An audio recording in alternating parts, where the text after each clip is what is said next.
श्लोक नंबर 6 में बताया था, ये जो जगत है ये जड़ है।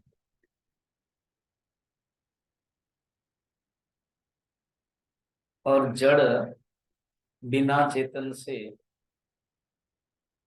जान नहीं सकते। और चेतन और जड़ अगर दो चीज मानोगे, उसमें अद्वैत की सिद्धि की हानि होगी। तो अगर चेतन चेतन है, फिर जड़ कहाँ से आ गया? तो कहते हैं, चेतन की दृष्टि से जड़ है ही नहीं। हम व्यवहार की दृष्टि से कह रहे हैं कि ये जड़ है, ये चेतन है। जैसे सूर्य की दृष्टि से कोई अंधकार है क्या?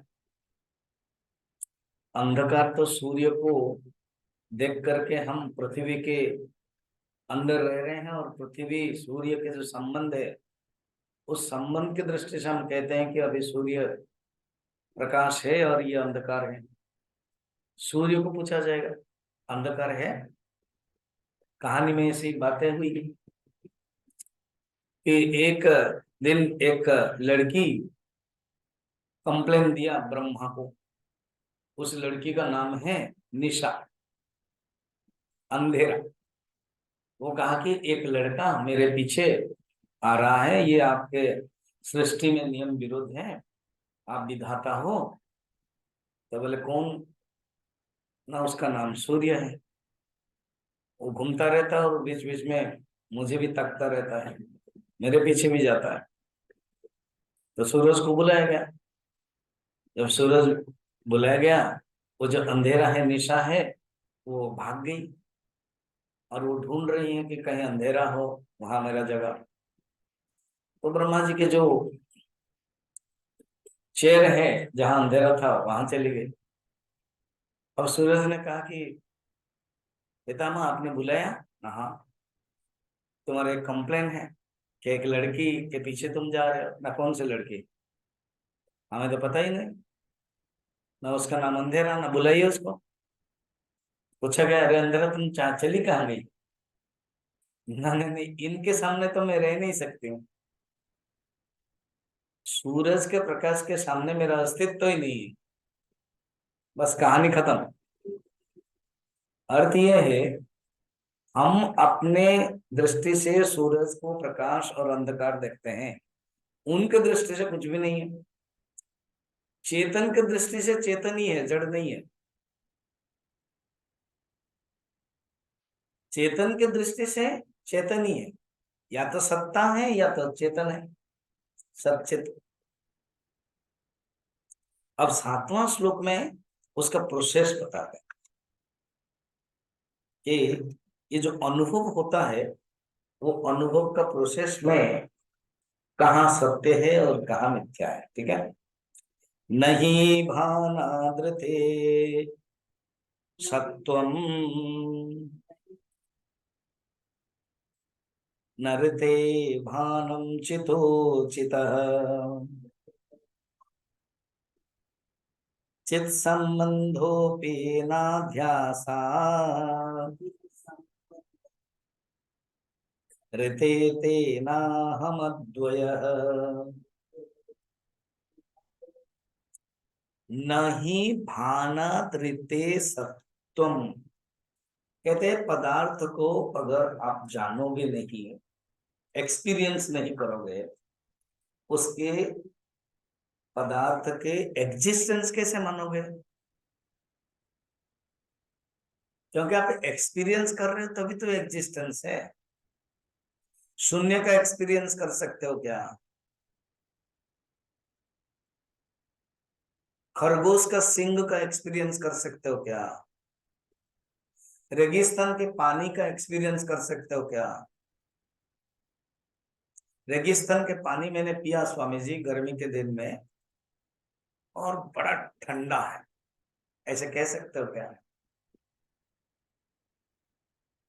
आकाश जो पुष्प है, वो मैंने सूंघा, बहुत ही सुंदर फ्रेग्रेंस है, और उस पुष्प को लेकर के हमने सजाया। ये हो सकता है कि ये जो वाक्य, एक मैं और वाक्य बनाता हूं। क्या? बंध्या पुत्र खरगोश से सिंह से बना हुआ धनुष बाण लेकर के आकाश पुष्प से सजाया हुआ। 1 मिनट, उसके पहले उसने रेगिस्तान पानी में स्नान किया। तो बंध्या पुत्र रेगी, क्योंकि उसके यहाँ शादी है और शादी भी बंध्या पुत्री से। तो बंध्या पुत्र रेगिस्तान के पानी में स्नान करके, ठीक है, और आकाश से बना हुआ जो वस्त्र है उस वस्त्र को पहन करके आकाश से जो निकला है पुष्प है उसको सजावट करके खरगोश के सिंग का द्वारा धनुष बाण बना करके, और वो निकला भगवान शंकर का भक्त। उसलिए उसने सोचा भगवान शंकर, ये सब मैं जोड़ रहा हूं कहानियां,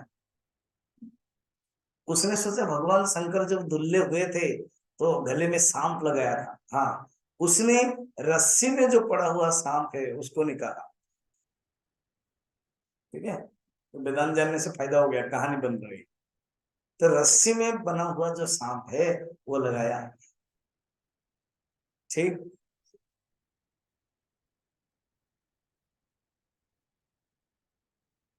और गंधर्व नगर से उसने एक, क्या लाया, एक रथ लाया। उसमें बैठ करके बंध्या पुत्री से शादी किया और उसका भी एक बंध्या पुत्र हो गया। अब ज्यादा कहानी नहीं बना रहे, इतने काफी है। बताओ कोई सत्यता है ये 4-5 वाक्यों में? सब मिथ्या है,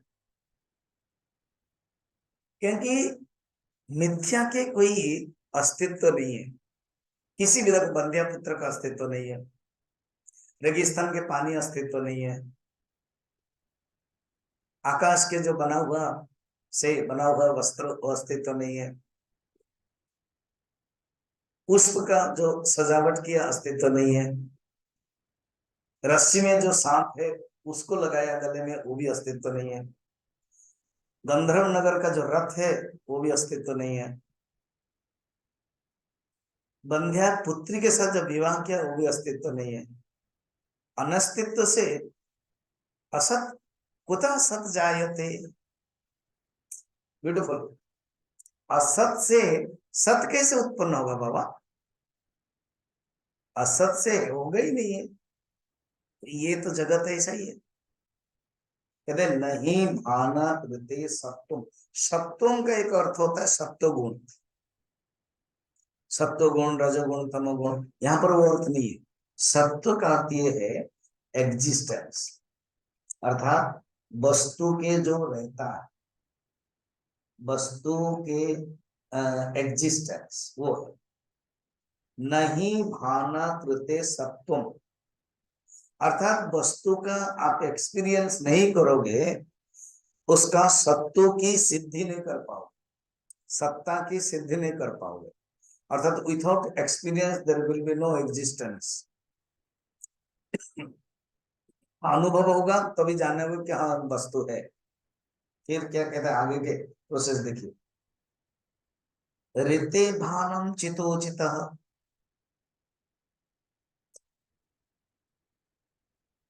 अर्थात जो एक्सपीरियंस है,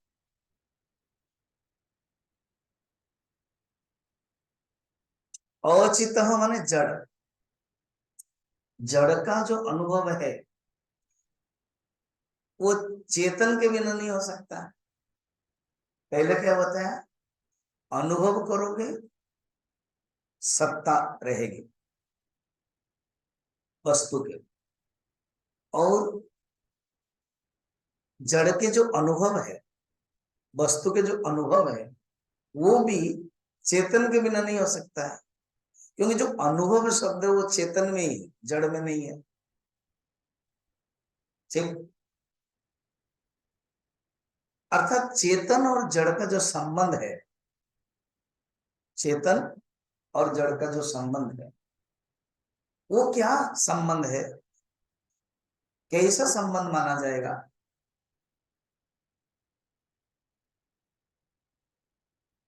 संबंध कितने प्रकार हो सकता है? सुनो, थोड़ा सा ध्यान से सुनो आप। एक होता है समवाय संबंध। समवाय संबंध कहते हैं उसको, एक दूसरे से मिल गया। जैसे रोटी बनाते हो तो जब रोटी बनाते हो आटा में नमक है तो खाते ही पता चल जाता है कि नमक है या नहीं है। ठीक है, नमक नहीं है तो बोलते हो नमक नहीं है।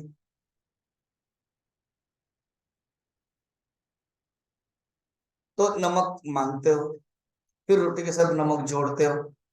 ये जो नमक और रोटी का जो अभी जोड़ा मांग करके, उसको कहते हैं अवयव संबंध। अवयव माने रोटी के टुकड़े अवयव, और नमक के पाउडर, नमक उसको मिलाया आपने, उसको बोलते हैं अवयव संबंध। ठीक, या मैं एक एग्जांपल से बताता हूँ। ये माइक है, ये माइक का एक भाग और ये दोनों मिला हुआ, दो अंग, दो अवयव जोड़ा है, इसको बोलते हैं अवयव संबंध। ठीक, अभी आप किसके ऊपर बैठे हो? हा? किसके ऊपर बैठे हो? बोल, डाउट है क्या? बोल नहीं रहे हो ठीक से कोई भी? किसके ऊपर बैठे हो? चेयर के ऊपर बैठे हो। आपका शरीर, शरीर और जो चेयर है, ये कौन सा संबंध होगा? अवयव संबंध। क्यों? ये दोनों अलग अलग पता चल जाता है, मगर नमक और आटा जब गूंद लिया, नमक और सब्जी गूंद लिया, मैंने बना दिया, नींबू पानी, पानी और नींबू, या पानी या चीनी, पानी या नमक, ये कौन सा है? समवाय। समवाय माने जुड़ गया। एक है अवयव और एक है समवाय संबंध। क्या चेतन और जड़ का समवाय को बोलते हैं संयोग, जुड़ गया, एक दूसरे से लीन हो गया, एक दूसरे से संयोग हो गया। अभी क्या है, इसमें अवयव है। क्या चेतन और जड़ में ये दो संभव है? चेतन और जड़ में क्या समवाय संबंध या अवयव संबंध संभव है? संभव है? बिना समझ के बोलो मत, समझ के बोलो।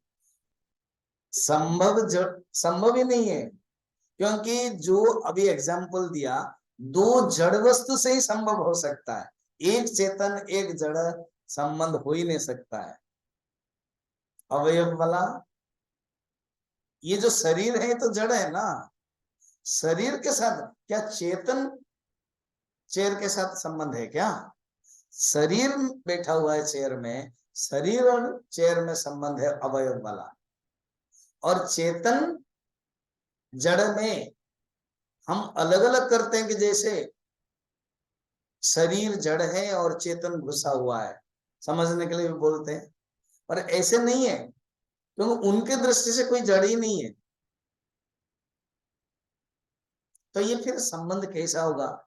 श्लोक पढ़ना। चित संबंधो अपि न अध्यासात ऋते, बिना अध्यास, ऋते माने बिना, बिना अध्यास के ये चित्त और जड़ का संबंध नहीं हो सकता, अर्थात अध्यास है। ऐसा जैसे अध्यास के रस्सी में सांप, उसमें क्या है, अर्थात क्या समझो, दो एकाकालीन सत्ता, रियलिटी, दो रियलिटी, जब दो सत्ता रहते हैं उसमें अध्यास सत्ता संभव नहीं है। उसमें समवाय सत्ता और संयोग सत्ता संभव है। ठीक। एंड तुम बाद में पढ़ो ये सब, फिर सुनो, अभी वो तो सारा दिन है पढ़ने के लिए। फिर स्टूडेंट जो होता है ना, वो फिर पढ़ता नहीं प्रवचन में, ऑलरेडी सुनता है, वो बाद में पढ़े। वह रखना है अभ्यास, आदत। श्लोक जो पढ़ा जाता है जस्ट पढ़ना है, उसके बाद सुनते रहना कंसंट्रेट। अब क्या कह रहे हैं देखो, कहते हैं ये जो संबंध है दो प्रकार, वो जड़ जड़ में होता है। अंग वाला, अवयव वाला संभव है, एक दूसरे से मर्ज हो गया संभव है, चीनी एंड पानी, आटा एंड नमक। मगर क्योंकि दो दो सत्ता है, इसका भी सत्ता है, इसका भी सत्ता है।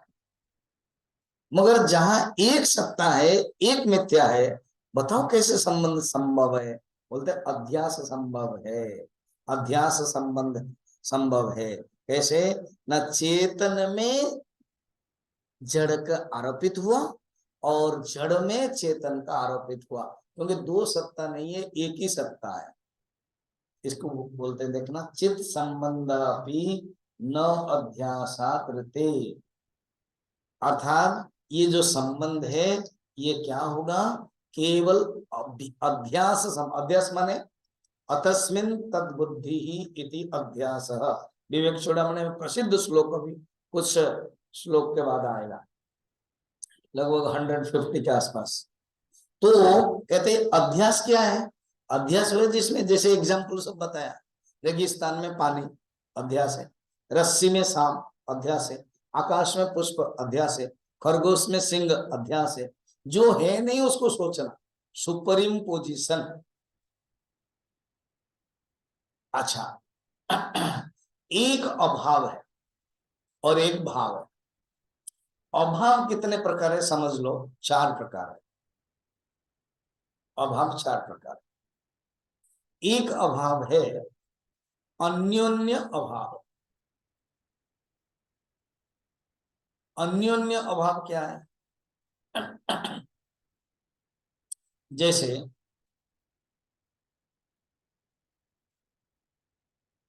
ये घड़ी है और ये पेपर वेट। घड़ी में पेपर वेट नहीं है, पेपर वेट में घड़ी नहीं है, इसको बोलते हैं अन्योन्य अभाव। इसी को ही समझाऊंगा मैं दूसरे एग्जांपल में, अन्योन्य अध्यास, वो बाद में बताऊं, पहले अभाव समझ लो। घड़ी में पेपर वेट नहीं है, पेपर वेट में घड़ी नहीं है, ये हो गया अभाव, अन्योन्य अभाव। दूसरा अभाव है प्राक अभाव। जैसे ये घड़ी, ये टाइटन की है घड़ी, बेंगलोर में तैयार हुई थी लगभग 8 साल पहले होगी, फिर हमने बाजार से लिया। तो ये बनाने से पहले ये क्या था? ना अभाव था, वो बोलते हैं प्राक अभाव। अभी क्या है? इसकी सत्ता है, इसकी एग्जिस्टेंस है, इसको हम अनुभव कर रहे हैं, क्योंकि बिना अनुभव से सत्ता नहीं सिद्ध होगी, ये अभी अभी दिख रहा है। ठीक है, तो ये घड़ी की सत्ता है क्योंकि अनुभव कर रहे हैं। इसके पहले था प्राक अभाव, प्राक माने पहले, ये एक अभाव है। ठीक। दूसरा है टूट गई। ठीक, जब टूट गई तो ये फिर घड़ी के उपयुक्त नहीं होगी और ये अभाव में चला गया। क्या है? प्रध्वंस अभाव। प्रध्वंस अभाव माने नष्ट हो गया, प्रध्वंस अभाव। और एक है अत्यंत अभाव, जो एग्जाम्पल मैंने सब दिया ना, वो सब अत्यंत अभाव है। आकाश, पुष्प, खरगोश का सिंह, ये सब अत्यंत अभाव। ठीक, अत्यंत अभाव का एग्जाम्पल ऐसे ही होगा। मगर बाकी 3 अभाव है, अन्योन्य अभाव, प्राक अभाव, प्रध्वंस अभाव, वस्तु को लेकर के एग्जाम्पल दे सकते हैं।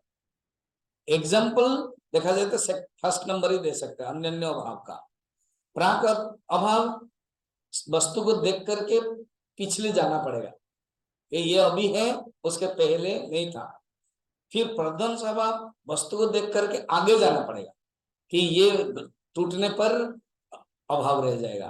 कहते हैं ये जो चेतन तत्व ये चारों ही नहीं होगा। अभी समझ में आया?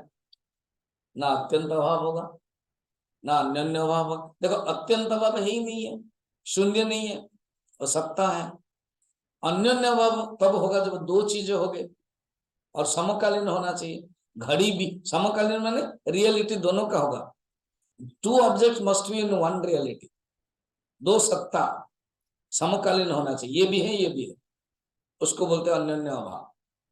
और प्रध्वंस अभाव प्राक अभाव नहीं है, क्योंकि अभाव होने से फिर वो सत कैसे हुआ? सत उसको बोलते कि अभाव नहीं था, अभाव नहीं था, अभाव नहीं है, और अभाव नहीं रहेगा।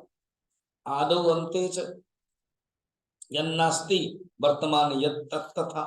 कहते जो पहले नहीं था और बाद में भी नहीं रहेगा, वर्तमान में भी वही है, वो असत के लक्षण है। तो ये तादात्म्य से ही संभव है, ये जानो। अब आचार्य कह रहे हैं जो 8 नंबर श्लोक में कि मैं चेतन तत्व अद्वय कैसे हूं, जिसको हम अभ्यास कर लिया है। मोह क्या है ना, जो नहीं है उसके ऊपर ममत्व कर लिया है, उसको त्याग करने के लिए एक मेथड बता रहे हैं। ज्यादातर अभ्यास सुपर इम्पोज, तादात्म्य माने क्या, जिसको मैं मान लिया, तत् आत्मा इति मन्यते तादात्म्य, जिसको मैं मान लिया। तो मैं जो जिसको मैं मान लिया, किसको किसको माना वो बता रहे। अभी 5 चीजें एग्जाम्पल दे रहे हैं। मैंने बहुत कुछ मानते हैं हम, और एक एग्जाम्पल देते हैं 8 नंबर में 5 चीजों को। ठीक, पढ़ते हैं। न देहो नेन्द्रियम चाहम, न प्राणो न मनो न धीः, ममता परिरब्धत्वात् आक्रीडत्वात् इदं धियः। ये तो मनन ग्रंथ है, ज्यादातर तर्क से ही समझना है इसको, युक्ति से। कहते देखो, फर्स्ट सिद्धांत है, प्रतिज्ञा है क्या? मैं देह नहीं हूं, मैं इंद्रिय नहीं हूं, मैं प्राण नहीं हूं, मैं मन नहीं हूं, मैं बुद्धि नहीं हूं। कितने हुए? 5।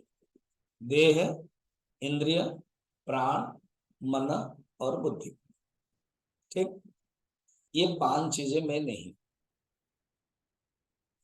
अच्छा, ये देह के प्रति व इंद्रिय के प्रति व प्राण के प्रति या मन के प्रति या बुद्धि के प्रति ये जो संबंध है ना, वो गजब संबंध है। कैसे? मैं देह हूं कोई नहीं कहता,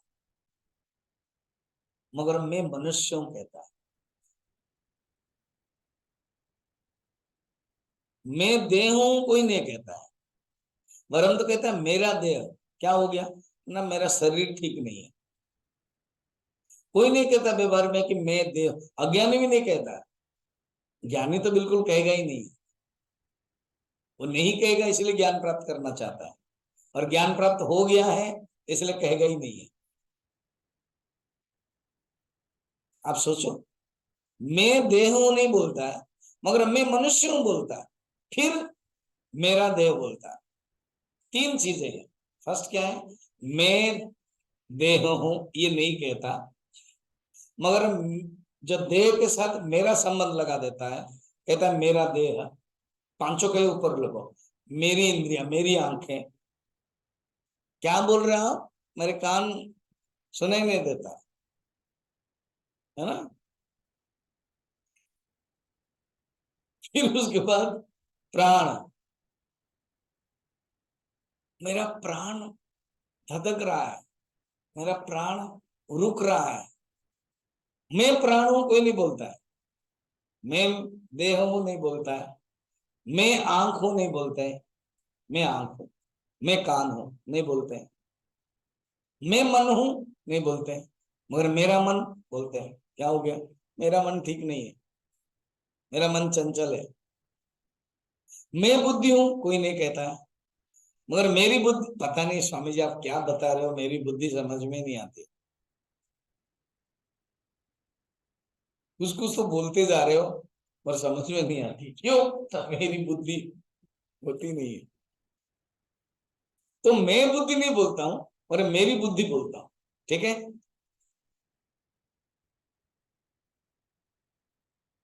और क्या बोलते हैं देखो, 5 चीजों को मैं नहीं हूं बोल दिया, फिर मेरा बोल दिया, और बड़ा इंटरेस्टिंग है, पांचों के लिए मेरा बोल देता है। मेरा शरीर, मेरी इंद्रिया, मेरा प्राण, मेरा मन, मेरी बुद्धि। ठीक। और क्या बोलते हैं, शरीर को लेकर कहते हैं मैं मनुष्य हूं, मैं स्त्री हूं, मैं पशु हूं, अरे मैं पुरुष हूं। इतने मैं देह हूं नहीं बोलता हूं, मगर मैं पशु हूं, मैं मनुष्य हूं, मैं स्त्री हूं, मैं पुरुष हूं बोलता हूं। मैं आंख हूं नहीं बोलता हूं, मगर फिर मैं बोलता हूं कि मुझे दिखाई नहीं देता, मैं देख नहीं पाता हूं। अरे मैं आंख हूं नहीं बोलता है, और क्या बोलते हैं, मैं देख नहीं पाता हूं। सोचो आपने, मैं सुन नहीं पाता हूं, मैं प्राण हूं नहीं बोलते हैं, मेरा प्राण है बोलते हैं, फिर भी कहते हैं मैं जीवित हूं। प्राण का धर्म। मैं मन हूं नहीं बोलते हैं, फिर कहते हैं मैं अशांत हूं। अरे 3 चीजें को याद रखना। क्या है? पहले मैं नहीं हूं बोलते हैं, फिर इसी के ऊपर ही मेरा बोलते हैं, फिर उसके ऊपर ऐसे बोलते हैं। ये तो गजब है। मधुसूदन सरस्वती एक ग्रंथ है सिद्धांत बिंदु, उसमें इसको उठा करके लॉजिक दिया। मैं बुद्धि हूं नहीं बोलते हैं, मेरी बुद्धि बोलते हैं, फिर बोलते हैं मुझे समझ में नहीं आ रहा। क्या है क्या? कहते हैं वेरी सिंपल है। क्या? मैं शरीर नहीं हूं, मैं मन नहीं हूं जो बोल रहे हैं, उसमें धर्मी अध्यास नहीं होता है। धर्मी अध्यास, अध्यास ऐसे 6 प्रकार है। धर्मी अध्यास, धर्म अध्यास, अर्थ अध्यास, संसर्ग अध्यास, ज्ञान अध्यास, ये सब एक एक करके सब आएगा। अभी केवल धर्मी माने शरीर धर्मी है, मन धर्मी है,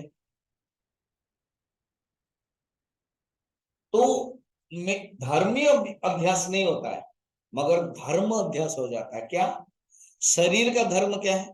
हम बोल देते हैं ना कि मैं बीमार हूं, देखो मैं शरीर हूं नहीं बोलते हैं, और मैं बीमार हूं बोल देते हैं। मैं शरीर हूं नहीं बोलते हैं, मगर मैं मनुष्य हूं, मैं पुरुष हूं, मैं स्त्री हूं बोलते हैं। इसका अर्थ है शरीर का जो धर्म है वो मैंने अध्यास कर लिया, शरीर का जो धर्म है वो मैंने मान लिया। इसी प्रकार पूरा टोटल लगाओ। इंद्रिय, मैं इंद्रिय हूं, मैं कान हूं, मैं आंख हूं नहीं बोलते हैं, मेरी आंखें तो बोलते ही है मिडिल वाला, और लास्ट में क्या बोलते हैं कि मुझे दिखाई नहीं देता है, मैं देख नहीं पाता हूं, मैं सुन नहीं पाता हूं। धर्म अध्यास है। तो धर्मी अध्यास नहीं होता है, धर्म अध्यास होता है। ठीक। यही कहना चाहते हैं, न देह, न इंद्रिय, न चाहम, न प्राण, न मन, न धीहि।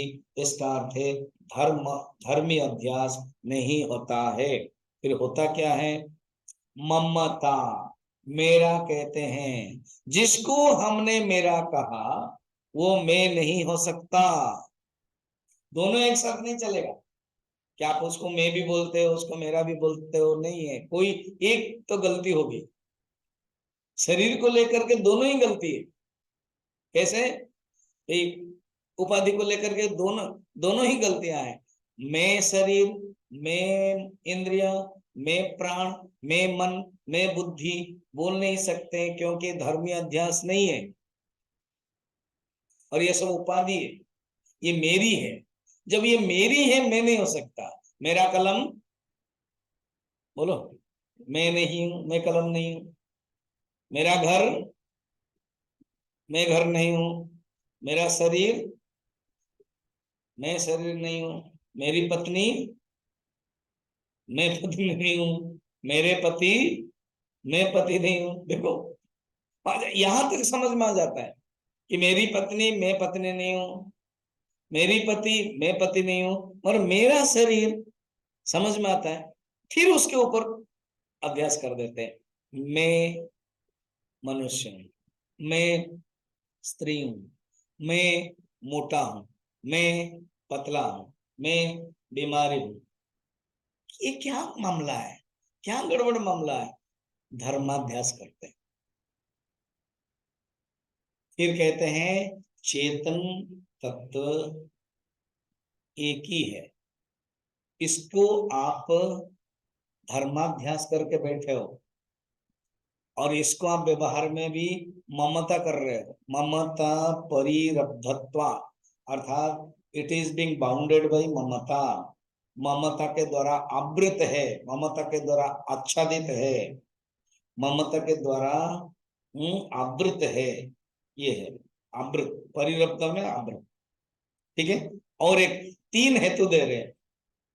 उपाधि में नहीं हो सकता, उसका तीन हेतु दे रहे हैं। एक हेतु क्या, सूत्र याद रखना। जिसको मेरा कह दिया वो मैं नहीं हो सकता, जिसको मेरा सिर लगा दिया वो मैं नहीं हो सकता। इन पांचों के प्रति हम मेरा ही लगाते हैं, इसलिए मैं नहीं हो सकता। सेकंड, आक्रीडत्व। क्रीड माने फंक्शन, क्रीड माने एक्टिविटी, क्रीड माने प्ले। अर्थात ये फंक्शन है, ये एक्टिविटी है। शरीर चलता है, सेंटिएंट है। ऐसे शरीर जड़ है मगर फंक्शन है, एक्टिविटी है, क्रीड़ा है। मगर आत्मा में क्रीड़ा नहीं है। स्वात्मने क्रिया विरोधा सूत्र है। आत्मा में क्रिया नहीं हो सकती, अपने आप में क्रिया नहीं हो सकती। जैसे ये अंगुली है, ठीक है, इस अंगुली में खुजली है, मेरे नहीं है, एग्जाम्पल बता रहा हूं।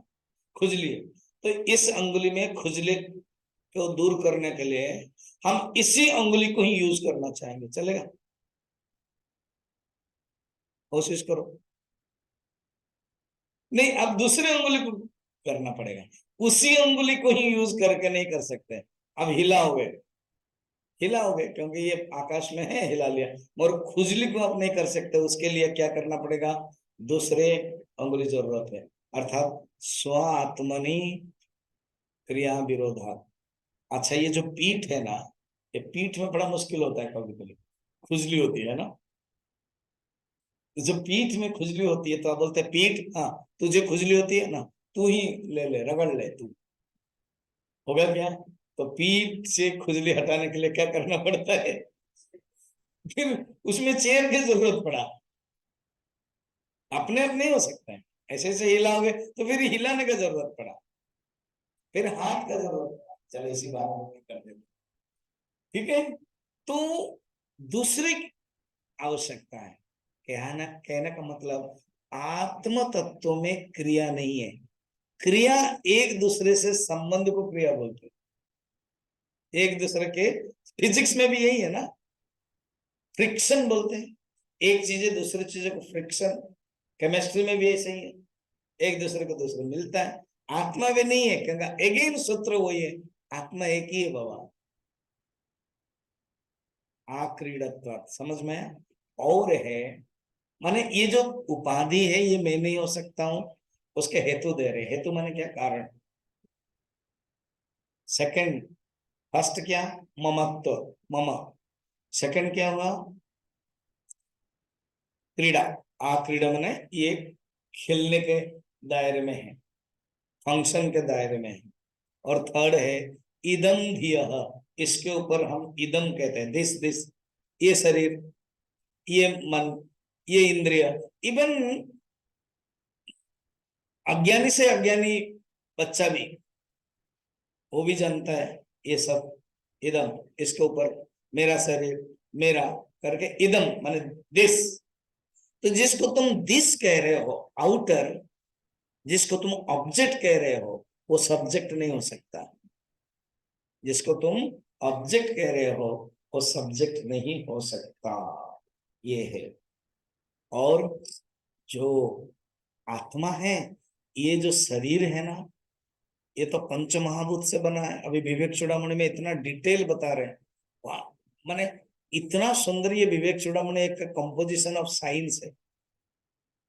बढ़िया बढ़िया टेक्निकल शब्द लेकर के चल रहे हैं।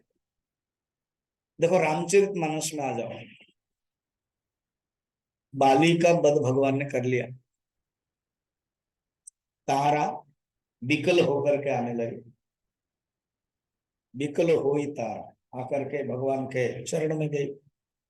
तारा को पता था कि भगवान है, इसलिए बाली को समझाया भी था। बाली ने कहा कि अच्छी बात है, अगर भगवान है तो उनके हाथ से मरूं तो अच्छा है, और भगवान नहीं है तो मैं जीत जाऊंगा। तो तुमको कहीं पर दोनों हाथों से लड्डू है। जैसे अभी महाराष्ट्र में घटना हो रही है तो कहते दोनों हाथों से लड्डू है। कुछ लड्डू फड्डू नहीं है, असंतुष्ट हो निकले। समझ में आ रहा है? तो बाली ऐसे करके तुम्हारा, अब तारा आई, तारा दुखी होने लगी। तब भगवान ने उपदेश दिया, तारा तुम बताओ, जिस बाली को तुम प्यार करते थे, जो तुम्हारा पति है, वो है कौन? शरीर तो पड़ा हुआ है। क्षिति जल पावक गगन समीरा पंच रचित यह धम शरीर। ये जो शरीर है, जो विवेक चूड़ामणि में पढ़ रहे हैं, पंचीकृत पंच महाभूत संभवम स्थूल शरीरम। क्षिति आकाश, जल जल, पावक पावक माने, पावक माने नहीं, क्षिति माने रियली पृथ्वी, क्षिति पृथ्वी, जल पावक माने अग्नि, गगन गगन माने आकाश, समीरा समीरा माने वायु, पंच ये पांच चीज, रचित यह अधम शरीरा। मगर जो आत्मा है वो तो अलग है, वो तो आत्मा चली गई है, माने जीवात्मा चली गई है। ठीक। और ये जो संघात है, ये शरीर को संघात कहते हैं।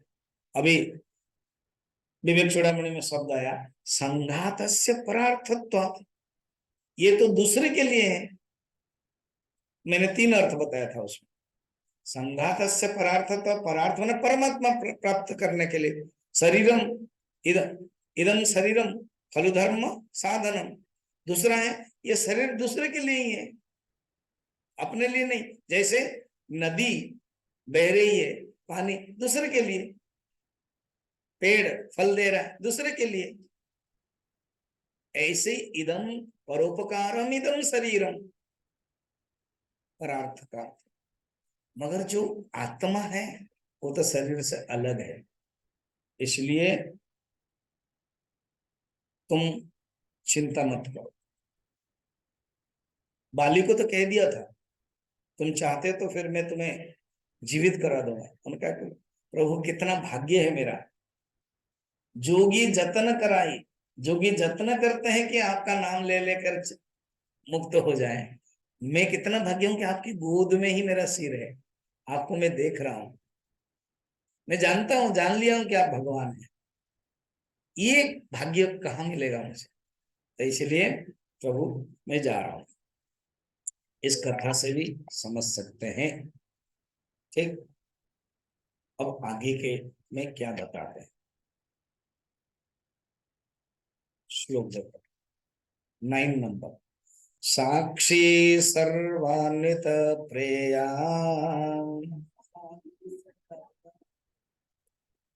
अहम नाहम कदाचन परिणाम परिच्छेद परितापैरुपप्लवा।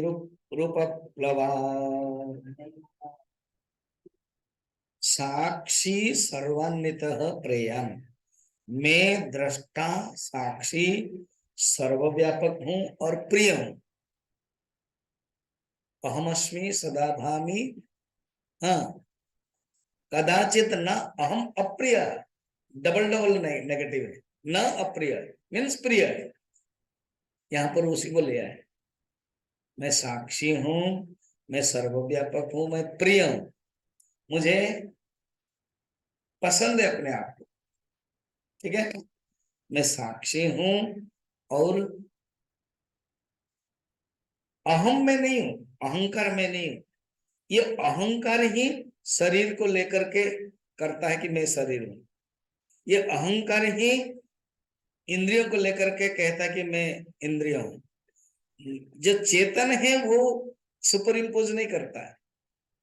जो चेतन तो साक्षी है, चेतन तो अलग है, निर्लिप्त है। चेतन अलग है। जैसे सूरज और अंधकार ये दोनों का विरोध है, मगर जो प्रकाश है ना, जो अस्तित्व है, वो दोनों को ही प्रकाशित करता है। जैसे सूरज है, अंधकार है, जो अस्तित्व है उस प्रकाश को जैसे सत्ता प्रदान करता है, अंधकार को भी सत्ता प्रदान करता है।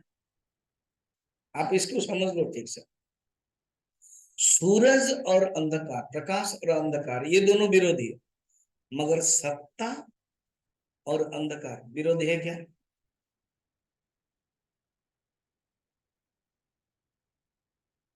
क्या इसमें इतना डिफिकल्ट तो है नहीं। हाँ ना तो बोलना ही है। सूर्य, प्रकाश और अंधकार विरोध है। विरोध का अर्थ है प्रकाश जब है अंधकार है नहीं है, और अंधकार जब है प्रकाश नहीं है। मगर क्या अंधकार और सत्ता विरोध है क्या? क्यों नहीं है, कैसे नहीं है, बताना पड़ेगा। क्यों? हाँ, हाँ, नहीं, अंधकार जो रहता है सत्ता भी रहती है, क्योंकि हम व्यवहार भी करते हैं अंधकार है, तो अंधकार है, ये जो है इज इक्वल टू सत्ता। अच्छा, अंधकार भी रहेगा, कहीं ना कहीं तो रहेगा, वो सत्ता के ऊपर रहता है। तो इसलिए सत्ता और अंधकार ये दोनों रहता है, एक अधिष्ठान और एक अध्यास, सबस्ट्रटम और उसके ऊपर है। मगर प्रकाश और अंधकार विरोधात्मक। प्रकाश है, इसका अर्थ क्या है? ज्ञान और अज्ञान ये विरोध है, मगर परमात्मा और अज्ञान विरोध नहीं है। नारायण, समझ में आया? राम और रावण विरोध है, और परमात्मा और रावण विरोध नहीं है। हाँ, क्योंकि रावण के अंदर भी परमात्मा है। परमात्मा के कारण ही आज रावण रावण बन पाया। राम रावण विरोध है, राम के अंदर भी परमात्मा है, परमात्मा ही राम बने हैं, परमात्मा ही रावण बने हैं। राम रावण विरोध है, मगर परमात्मा रावण विरोध नहीं है, ये ध्यान रखना। अंधकार और प्रकाश विरोध है, मगर सत्ता और अंधकार विरोध नहीं है।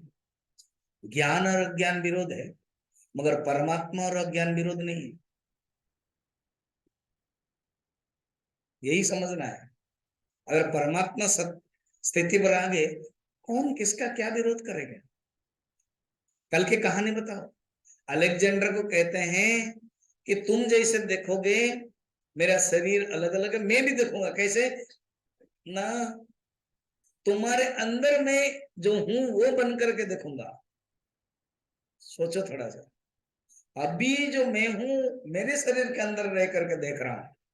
जब मेरा शरीर नहीं रहेगा, तब मैं फिर भी देखूंगा। इस रूप में मैं बन करके देखूंगा तुम्हारे जो मैं है। क्योंकि तुम्हारा मैं और मेरा मैं अभी फर्क नहीं है। तुम अपने शरीर के दृष्टि से अपने आप को अलेक्जेंडर समझते हो, और मुझे शरीर के दृष्टि से सन्यासी समझते हो। मगर ना मैं सन्यासी हूं, ना तुम अलेक्जेंडर हो। हम दोनों विरोध हो सकते हैं, मगर दोनों में जो सत्ता है वो एक ही है।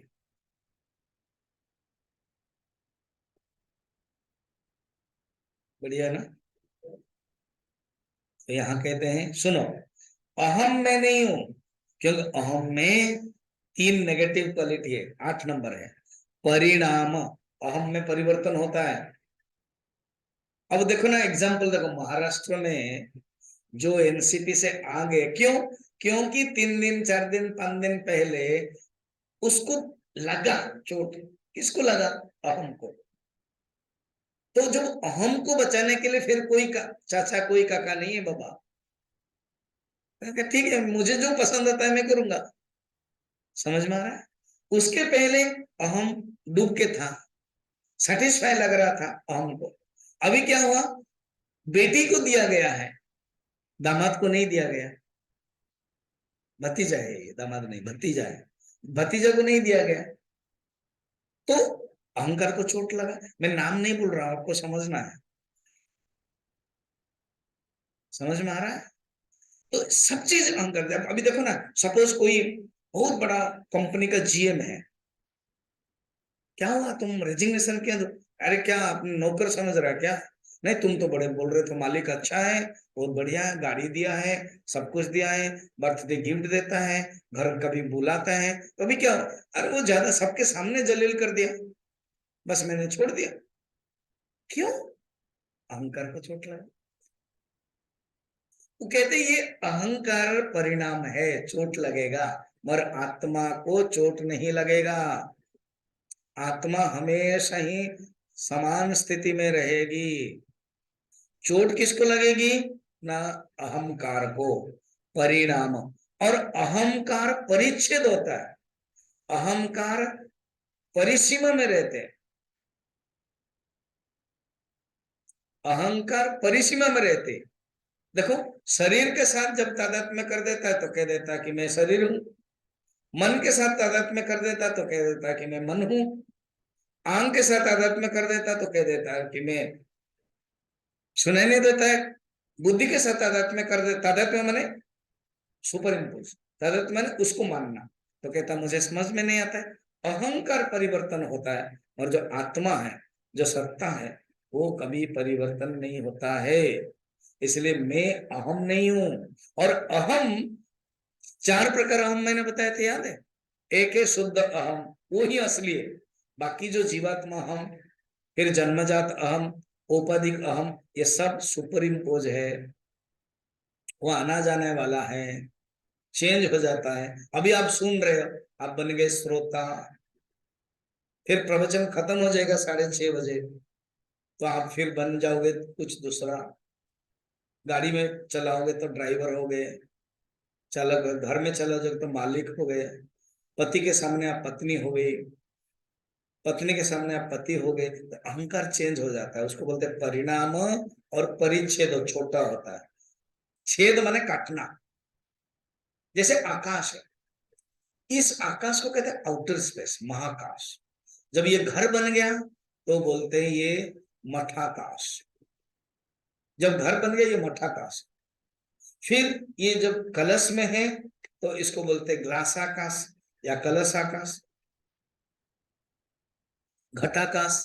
तो आकाश में क्या कभी परिवर्तन होता है क्या? नहीं होता है। हमने बांध लिया, परिच्छेद कर दिया। इसी प्रकार आत्मा में परिच्छेद नहीं होता है, अहंकार में होता है परिणाम परिच्छेद। फिर देखो, परितापी, उपप्लवात माने क्या होना? उपप्लवात माने प्रभावित होना, उपप्लव होना। अर्थात अहंकार 3 चीजों से प्रभावित होता है। एक है परिणाम, चेंज, और एक है परिच्छेद, और एक है थर्ड वाला परिताप। परिताप माने दुख। ताप बोलते स्वामी जी, मैं संताप में हूं, मैं दुख में हूं। रामचरित मानस में राम राज्य के बारे में जो वर्णन है, तुलसीदास जी लिखते हैं क्या? माने जहां पर दैविक, माने दैहिक, दैविक भौतिक तापा, अर्थात 3 ताप ही नहीं है, 3 प्रकार ताप। उसको बोलते हैं आधि भौतिक ताप, आधि दैविक ताप, और आध्यात्मिक ताप। इसको तुलसीदास जी रामचरितमानस में क्या कह दिया? दैहिक, दैविक, भौतिक। अभी रामचरितमानस के अनुसार समझे, दैहिक ताप, अर्थात जो ताप होता है वो देह से संबंधित होता है, रोग होता है। अब एसी में सोए और कोई ठंडा ठंडा पी लिया, क्या हो गया? क्या हो गया? सर्दी हो गया, है ना? तो शरीर का है, फिर जुकाम भी हो गया। ठीक। कहीं बाहर गए घूमने के लिए, कुल्लू मनाली शिमला आदि, बर्फ है, वहां मजा किया, अच्छा तो लगता है, मगर फिर पकड़ लिया पानी। तो ये दैहिक, भौतिक माने शरीर के। फिर क्या है? दैविक, कुछ ठीक ठाक चल रहा है, ऑल एंड सडन ये जो अभी कोरोना आया 2 साल, ये दैविक है, ये समष्टि वाला। फिर व्यष्टि वाला के, स्वामी जी मेरा लक ठीक नहीं चल रहा है, पता नहीं शनि दशा चल रही है, वो दैविक है। फिर भौतिक क्या है? गर्मी के दिन में इतनी गर्मी पड़ रही है, बारिश हो ही नहीं रही है, वो भौतिक है। अब रास्ते में चल रहे हैं, कोई आया और कुत्ता आया, भौंक लिया, काट लिया, भौतिक है। गाड़ी खराब हो गई, भौतिक है। चोरी हो गई, छीना झपटी हो गई, भौतिक है। इसको तुलसीदास जी ने कहा ये सब अहंकार से कनेक्टेड होगा, आत्मा से नहीं। अच्छा, आधि भौतिक भी वही अर्थ है, आध्यात्मिक शरीर और मन के लिए। आधि दैविक वो जो लक वाला है, ये ताप हमेशा ही चलता रहता है। और अहंकार सुख दुख रूप है, मगर जो आत्मा है वो सुख दुख से परे है। अब ये जो अहंकार को अगर हम मानेंगे, नहीं नहीं नहीं, ये सब चीज अहंकार का ही है, गुरुजी बताते हैं इंग्लिश में, ना डाउट आएगा क्या? The self is ever free, that the samsara belongs to only to ego. ये जो आत्मा है ना, परमात्मा, वो फ्री है। और ये जो संसार है, ये अहंकार के साथ संबंध है। आई थॉट, अहंकार, द सेल्फ सीन को एग्जिस्ट, देयरफॉर संसार मस्ट बिलोंग टू बोथ। ये हो सकता है, अर्थात समझो ठीक से क्वेश्चन क्या, ये जो संसार का संबंध अहम के साथ है, और अहम तब रह सकता है जब आत्मसत्ता है। तो जरूरी जो संसार है आत्मसत्ता और अहंकार के साथ संबंध है? पता नहीं कैसे, मैं बोलता हूं, अहंकार और संसार ये दो सत्ता एक ही रियलिटी के हैं, मगर आत्म तत्व और जो अहंकार हो या आत्म तत्व जो संसार है, दो अलग अलग रियलिटी, इसीलिए संबंध नहीं। पहले भी बता चुके हैं कैसे। रस्सी और माला ये दोनों समान सत्ता है, मगर रस्सी और सांप, बताओ, अलग अलग सत्ता है। अगर रस्सी देख रहे हो तो बोलो सांप, थोड़ा ठीक से समझा ना। रस्सी देख रहे हो तो सांप नहीं देखोगे, और सांप देख रहे हो तो पक्का रस्सी भी नहीं देख पाओगे। मगर रस्सी और माला दोनों देख सकते हो, व्यवहार में रस्सी और माला देख सकते हो, और यहाँ पर रस्सी और सांप देख नहीं सकते हो दोनों एक साथ। क्यों? दो सत्ता अलग अलग है, एक है एक नहीं है, ये बात बता रहे। कहते अहंकार के साथ संसार संबंध है, परमात्मा के साथ नहीं है। इसको मैं बता रहा हूं एग्जाम्पल दे करके, युक्ति दे करके, तो 10 नंबर में बता रहे हैं। सुप्ते हमिन दृश्यन्ते दुख दोष प्रवृत्तयः अतस्तस्यैव संसारः न मे संसृत साक्षिणः।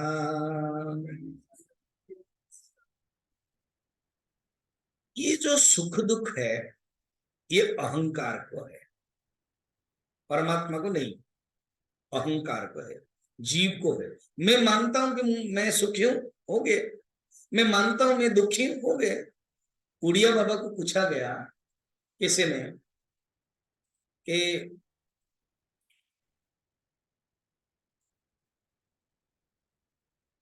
मेरा जन्म हुआ है ना, मैं मर जाऊंगा? तो बाबा ने बड़ा सुंदर उत्तर दिया, क्या तुम जन्म हुए हो ना? तुम अगर जन्म हुए समझते हो तो जरूर मरोगे। अगर तुम जन्म नहीं हुए और समझते हो तो तुम कभी भी नहीं मरोगे, क्योंकि जो समझते हो वही उसके अनुसार दूसरा कनेक्टेड है। तुम अगर अपने आप को जन्म हुए समझते हो तो जरूर मरोगे। तुम अगर समझते हो कि मैं मरूंगा नहीं तो तुम कभी भी जन्म नहीं होगे। देखो कनेक्टेड है। यही वेदांत कहता है, तुम मरोगे ही नहीं है तो फिर तुम जन्म भी नहीं होगे, क्योंकि तुम समझते हो कि जन्म हुआ है शरीर को लेकर, तुम फिर मरोगे भी और फिर जन्म होगे मरने के बाद। यही सिलसिला चलता रहेगा। कहते हैं ये जो मनुष्य सोचता है कि मैं सुखी दुखी हूं, फॉर द टाइम बिंग समझ लो, परमात्मा के पास तो आत्मा का तो है ही नहीं लक्षण, केवल जीवात्मा में है, मन अहंकार में है। ये जो अहंकार सुख दुख होता है उसके पास है। जब सो जाता है, समझना, रोज हम 8 घंटा अनुभव करते हैं, जब सो जाता है क्या उसमें सुख दुख है?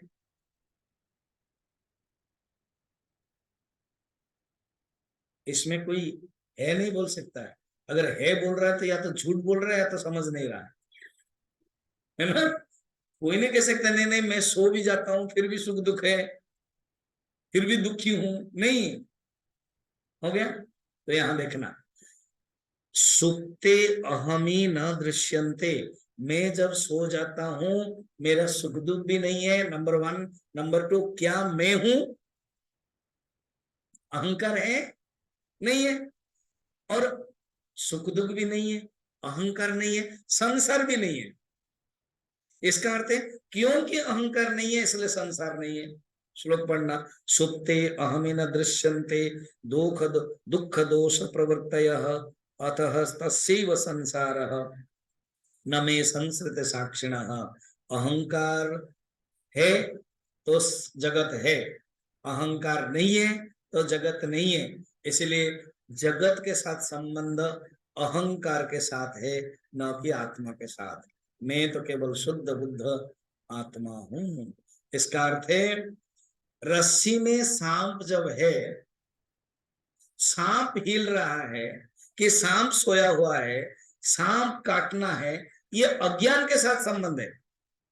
समझना, जब तक अज्ञान है तो सांप पड़ा है, सांप काट रहा है। और अज्ञान जब होता है ना, सांप काटा हुआ है और सचमुच जहर भी आ जाता है। ऐसे एक्सपेरिमेंट हुआ है कि जो उसने पहले बताया गया आज तुम्हें सांप काटेगा, किसी ने एक्सपेरिमेंट किया कि पहले से ही 7 दिन से बता दिया कि आपको सांप काटेगा, वो पहले से डरा हुआ है और सचमुच सांप नहीं है, एक रस्सी डाला गया तो उसके जहर शरीर में आ गया। ये कैसे संभव है? क्योंकि मनुष्य जैसे सोचता है वैसे ही बन जाता है। तो ये कहते हैं ये जो दुख है ये अहंकार। स्वामी जी, ये प्रवचन का लास्ट क्या है? हम अपने आप को दुखी मानते हैं इसीलिए दुखी हो जाते हैं। और हम अपने आप को मानेंगे कि मैं सुख स्वरूप है, अकाल, सत श्री अकाल है, मैं चैतन्य स्वरूप हूँ, एक ओंकार हूँ, यही तो बताया, अनहलक हूँ। बस यही वेदांत समझाता है। कल गुरु पूर्णिमा है, ये जो ज्ञान इतना मिल रहा है ना गुरु के कारण मिलता है। वाई आई नीड ए गुरु, कल मैं प्रवचन भी दूंगा। 5 बजे यहाँ पर आएंगे, आप लोग भी आ सकते हो जो आए हो गुरु पूर्णिमा में। ठीक 5 बजे 5:40 पादुका पूजा करेंगे। गुरु पूर्णिमा हम वेद व्यास के जन्म को मनाते हैं।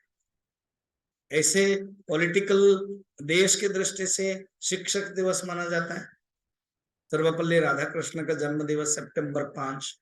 तो वो एक शिक्षक थे इसलिए उनको सम्मान करने के लिए। और जो आध्यात्मिक गुरु है वो वेद व्यास है, भगवान के अवतार।